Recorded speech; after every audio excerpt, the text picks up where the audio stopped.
Hello दोस्तों, स्वागत है आपका हमारे यूट्यूब चैनल के अंतर्गत। और अभी लेटेस्ट आपका पटवारी का एग्ज़ाम हुआ है, पटवार भर्ती परीक्षा 2024। तो पेपर का जो आयोजन करवाया गया वो 2 शिफ्टों में करवाया गया मित्रों। और लगभग लगभग बोर्ड ने इस तरीके की व्यवस्था की थी कि जहाँ तक है उनका जो लेवल है वो समान ही रखा जाए। फिर भी मैंने उस पेपर को, दोनों पेपरों को जब देखा तो लगा कि थोड़ा बहुत जो शिफ्ट 2 था, मतलब शिफ्ट सेकंड का जो पेपर था वो शिफ्ट 1 से थोड़ा थोड़ा उसका लेवल ज़्यादा था। ठीक है, तो शायद हो सकता है कि जो बोर्ड है, कर्मचारी चयन बोर्ड, वो पेपर के हिसाब से जैसे करता हुआ आया है, पहले भी देखा है आपने नॉर्मलाइजेशन की जो प्रक्रिया है, तो हो सकता है कि इस बार भी नॉर्मलाइजेशन किया जाए। ठीक है, और अब हम जो बात करेंगे कि संभावित कट ऑफ क्या रह सकती है, कितने नंबर पर सिलेक्शन हो सकता है। ठीक है, आंसर की सभी ने मिला ली होगी, लगभग लगभग बहुत सारे लोगों ने आंसर की डाल दी है, तो आप अपने आंसर की मिला लो।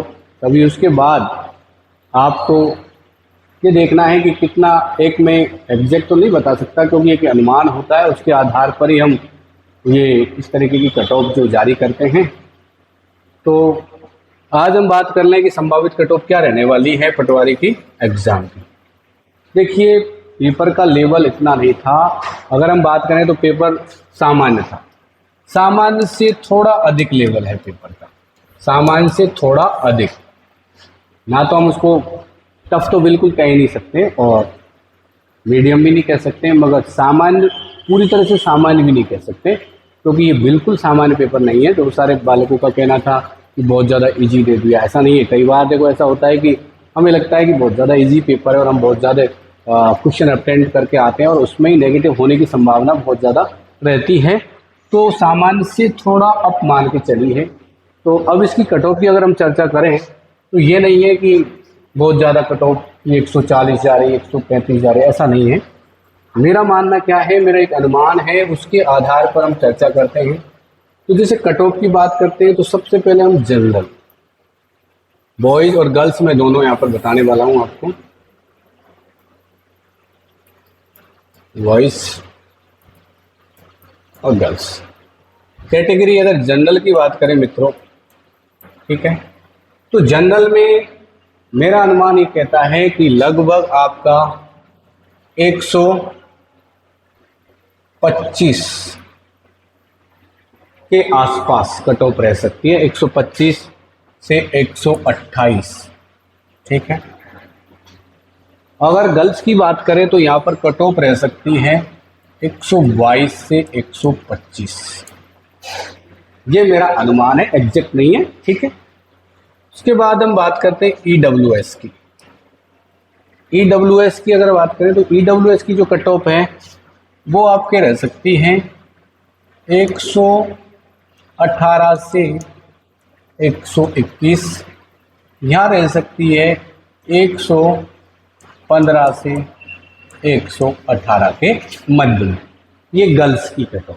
ठीक है, आगे हम बात करें, देखिए एससी, उसी प्रकार हमें एसटी देखना है, के बाद हम ओबीसी की बात करें। ठीक है, तो ओबीसी की बात बाद में करेंगे। एससी की अगर हम बात करते हैं तो यहाँ इसकी कट ऑफ रह सकती है 110 से 112। ठीक है, यहाँ गर्ल्स की जो कट ऑफ रह सकती है 105 से 108। एसटी की कट ऑफ की बात करें तो 112 से 115, नहीं ये नहीं, इतना नहीं जाएगा, ये मान के चलिए 108 से 112 के मध्य। और यहाँ हम बात करें तो 103 से 105 के मध्य, ये एसटी। ओबीसी की कट ऑफ की अगर बात करें मित्रों, तो ओबीसी की जो कट ऑफ है उसके बारे में अगर चर्चा करते हैं तो लगभग लगभग मान के चलो कि ओबीसी की कट ऑफ रहने वाली है 120 से 125 और यहाँ रहने वाली 118 से 120। ये एक अनुमान है मोटा मोटा। ठीक है, कि लगभग लगभग इतने अगर आपके क्वेश्चन कट पिट के बच रहे हैं तो आप सेफ जोन में हैं, ये मेरा मानना है। बाकी देखो, अभी फाइनल आंसर की डाली जाएगी, उसके आधार पर भी आप जब आंसर की लगाओगे तो कुछ क्वेश्चन ऊपर नीचे होते हैं, उसके बाद आपसे आपत्ति भी मांगी जाती है। अब दूसरी बात हम ये जान लें कि अभी जो बोर्ड है, मैंने नोटिस किया है, जो इससे पहले भी कुछ एग्ज़ाम हुआ है, जो आपका राजस्थान कर्मचारी चयन बोर्ड है, उसके द्वारा पेपर ज़्यादा टफ नहीं बनाने जा रहे हैं, यानी कि बिल्कुल ऊपर ऊपर से प्रश्न पूछे जा रहे हैं, सिंपल पेपर बनाए जा रहे हैं। तो यहाँ पर थोड़ा सा मैं बात करता हूँ किसके बारे में, जो आपके अभी 2026 में जनवरी में आपके रीट का एग्ज़ाम होगा, रीट मेंस का। तो रीट मेंस में जो लेवल 1 वाले हैं उनके लिए मैं थोड़ा सा ये बता दूं कि उनको इतना ज़्यादा भी नहीं पढ़ना है, इतना ज़्यादा डीपली भी नहीं जाना है, क्योंकि अगर वो ज़्यादा से ज़्यादा डीपली पढ़ने का प्रयास करेंगे तो कई बार ऐसा होता है कि हम जो सीधे प्रश्न हैं उन पर ध्यान नहीं दे पाते, हम सोचते हैं कि वो तो हमें याद हैं, और इस वजह से हम कई बार सीधे प्रश्नों को वहाँ पर गलत करते हैं।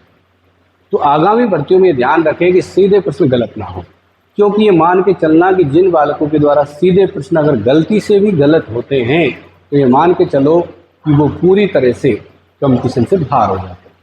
तो सबसे बड़ी बात हमें यही ध्यान रखनी होगी कि हमें गलती से भी सही प्रश्नों को गलत नहीं करना, बहुत ध्यान से पेपर करना होता है। तो रीट लेवल 1 में ज़्यादा लेवल पूछा नहीं जाता, जो मैंने पटवारी का जो पेपर देखा उसके आधार पर अगर देखेंगे तो रीट लेवल 1 का भी जो लेवल है पेपर का वो लगभग इसी अनुपात में रहने वाला है। तो आप समझ सकते हैं कि कहाँ से कितना किस तरीके का प्रश्न पूछा जाता है।